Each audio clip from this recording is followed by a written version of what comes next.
نحمده ونصلي ونسلم على رسوله الكريم أما بعد فأعوذ بالله من الشيطان الرجيم بسم الله الرحمن الرحيم. This is a summary of the 5th Juzz of the Holy Quran, which was read last night in Taraweeh.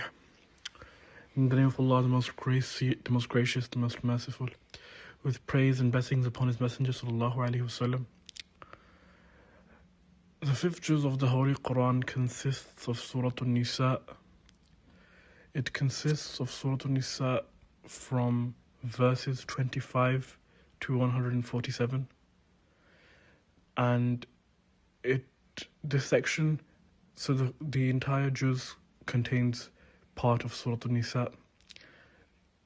This is the only surah in the entire juz. This section mainly focuses on social, family, and legal rulings aimed at establishing a just and morally upright Islamic society. The key themes are as follows. So, the first one, marriage laws and the family system. The remaining details of women prohibited in marriage are mentioned. It is clarified that a woman who is already married or in her waiting period iddah is unlawful for marriage. Apart from the specifically prohibited relations, the maharim, marriage is permissible. Payment of mahar, dowry, is obligatory upon the husband, though the wife may voluntarily remit it. If a man cannot afford to marry a free woman, he may marry a bondwoman as per the context of that era, with mahar still required, though lesser. Legal and moral boundaries in marital relations are emphasized. Allah subhanahu wa ta'ala's command may appear restrictive, but in reality they are a mercy and a protection for society. Financial dealings and social justice. Mutual trade by consent and lawful profit are permitted. Usurping wealth, injustice in transaction, and fraud are strictly forbidden. Suicide is forbidden and considered a grave sin. Avoiding major sins becomes a means for the forgiveness of minor sins. Envy and divine distribution. Do not envy what Allah subhanahu wa ta'ala has given others. Every person receives according to their efforts and Allah subhanahu wa ta'ala's wisdom. Instead of jealousy, one should ask Allah subhanahu wa ta'ala for His fadl, for His bounty. Roles within marriage. Men are described as qawwam, maintainers, guardians, due to their responsibilities. Superiority in Islam is based on piety, taqwa, not gender. If serious marital discord arises, a gradual process is outlined. Advice and dialogue, separation within bed, and light disciplinary action within strict limits. Arbitration from both families is recommended to restore harmony. Righteous wives are described as obedient and protective of honor, property, and trust. Oppression of obedient wives is strictly forbidden. Reconciliation is encouraged wherever possible. Rights of society. Allah subhanahu wa ta'ala commands, worship Him alone and avoid shirk.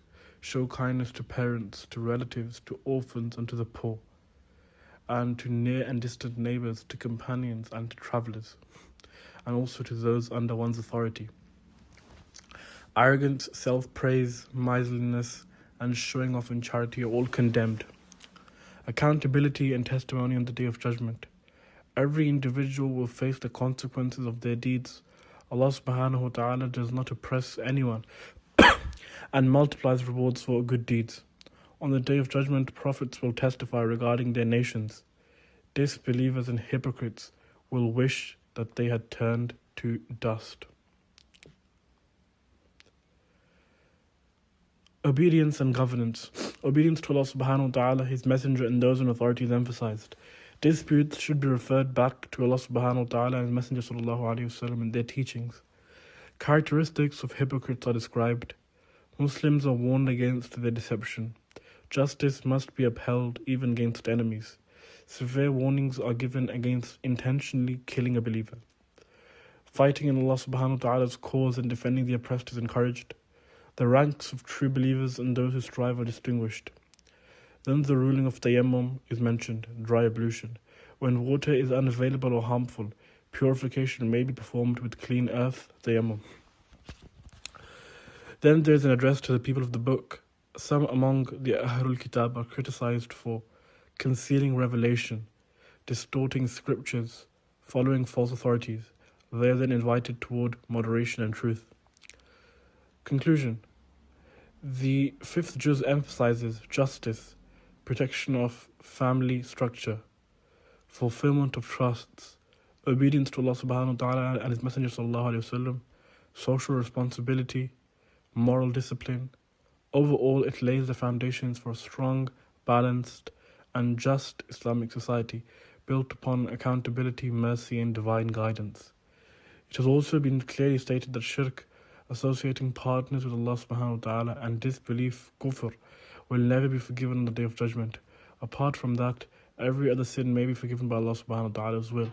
Therefore, the polytheists and disbelievers should reflect upon their fate and repent from disbelief and shirk in this very world while there is still time. Warnings have been given to the disbelievers and glad tidings of paradise have been given to the believers. Specific guidance has also been given to the Muslims. Return trusts to those who are entitled to them. Establish justice and remain firm upon fairness. Avoid false testimony, even if it be against your own parents or relatives. Speak the truth. Obey Allah subhanahu wa ta'ala, His Messenger sallallahu alayhi wasallam, and those in authority among you. The command of the Messenger sallallahu alayhi wasallam should be accepted wholeheartedly. Obedience to the Messenger sallallahu alayhi wasallam is in reality obedience to Allah. It is also glad tidings that whoever obeys Allah subhanahu wa ta'ala and His Messenger will be with the prophets, the truthful, the martyrs, and the righteous on the Day of Judgment. In cases of disagreement, refer matters back to Allah subhanahu wa ta'ala and His Messenger. Obedience to rulers is only in what is right and lawful, not in sin. If someone makes a mistake, they should sincerely repent to Allah subhanahu wa ta'ala and seek forgiveness. Characteristics of the hypocrites. Some traits of the hypocrites are mentioned. They are content with the Prophet's decisions and feel discomfort in their hearts. They are self-interested. They attempt to spread disorder among the Muslims. They spread rumors. They are lazy in prayer. They remember Allah subhanahu wa ta'ala very little. Command of Jihad. The command for Jihad was given along with the instruction to remain prepared with defensive strategy at all times. The virtue of the martyr is highlighted. Whether they attained victory or martyrdom, both outcomes are a great success. The believer fights only for the sake of Allah subhanahu wa ta'ala. Those who stay behind without a valid excuse are not equal to those who strive. The Mujahideen have a higher rank, immense reward, elevated darajat, elevated ranks, and forgiveness. Fleeing from battle will not save a person from death. Death will come even inside fortified, strong fortresses. It is emphasized that obedience to the Messenger sallallahu alaihi wasallam is obedience to Allah. Reflection and scholarship. The Quran encourages deep reflection and contemplation. Matters that are difficult to understand should be referred to the people of knowledge who possess the ability to derive rulings al-istinbat. The general public is cautioned against speaking on every major matter without knowledge. Those endowed with insight and scholarship are best suited to understand deeper issues. Intercession for good causes is a noble deed, while recommending or supporting evil makes a person a partner in that wrongdoing. Respond to greetings with a better greeting, because salam spreads love and earns reward. Further guidance. The companions are warned about the hypocrites and instructed not to take them as close allies when they persist in hostility. Guidance cannot be forced upon such people. Do not kill anyone unjustly. If a killing happens intentionally, compensation, diya, or expiation, kafara, must be given according to Allah subhanahu wa ta'ala's command. Whoever kills intentionally is deserving of Allah subhanahu wa ta'ala's ghadab, of His anger, of His curse, and of severe punishment. Migration, hijrah. Encouragement is given towards migration when necessary for the sake of faith. There is glad tidings of vast provision and reward for migrants. One who has the ability to migrate but refuses at a time of necessity earns Allah subhanahu wa ta'ala's displeasure. Prayer during travel and fear. Shortening the prayer, qasr, during travel is permitted. The Prophet ﷺ himself shortened prayers during travel. The legislation of Salatul Khawf is also mentioned, showing the immense importance of prayer. Even in battle, It is not waived. Prayer is obligatory at fixed times upon every believer, upon every Muslim. After prayer, remembering Allah subhanahu wa ta'ala is virtuous. There is glad tidings for those who repent and seek forgiveness. The burden of sin falls only upon the one who commits it. Falsely blaming others for one's own wrongdoings is a grave sin. Allah subhanahu wa ta'ala mentions His favour upon the Prophet sallallahu alaihi wasallam by revealing the Quran and granting him knowledge and wisdom. The Prophet sallallahu alaihi wasallam was unlettered, and his source of knowledge was divine revelation. Private whispering in unity.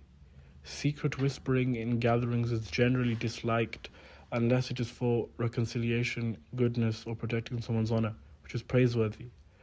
Abandoning the way of the Prophet ﷺ and the believers and adopting another path leads to punishment. It is emphasized to remain firmly attached to the path of the Ahlul Sunnah wal Jama'ah, to safeguard one's children upon this path, and to protect them from deviant sects. Overall, this juzz of the Holy Quran emphasizes justice, obedience, unity, accountability, sincerity, steadfastness upon truth, and strict avoidance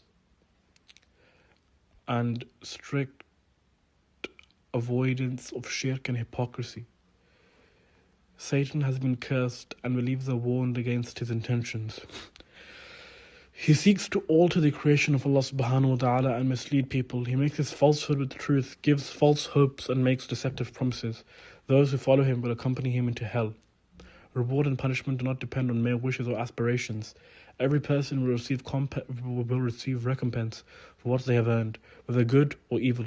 The best among people is the one who embraces Islam, who does good, al-ihsan, and like Prophet Ibrahim alayhi salam, devotes himself wholeheartedly to his Lord. Believers are instructed to act kindly toward women, orphans, and children. If one marries an orphan, her dowry mahar must be properly given. If marrying more than one wife, justice is obligatory, equal maintenance, residence, and fair division of time. If one fears being unable to maintain justice, then one wife is sufficient. Allah subhanahu wa ta'ala is the absolute owner and all-powerful over everything. If people fail to follow His commands, He is fully capable of removing them and replacing them with others. Therefore, O believers, continually renew and strengthen your faith. Allah subhanahu wa ta'ala alone is the creator and master of both this world and the hereafter. If someone works only for worldly gain, they will receive its reward in this world. If they work for the hereafter, then Allah subhanahu wa ta'ala may grant reward in both worlds or only in the hereafter, according to His wisdom. Justice must be upheld in all circumstances, whether dealing with friend or enemy, Muslim or non-Muslim, a relative or stranger, even against one's own self. Justice and fairness are required in every case. There is glad tidings for those who believe. Hypocrites and those who treat religion as mockery are warned of severe punishment.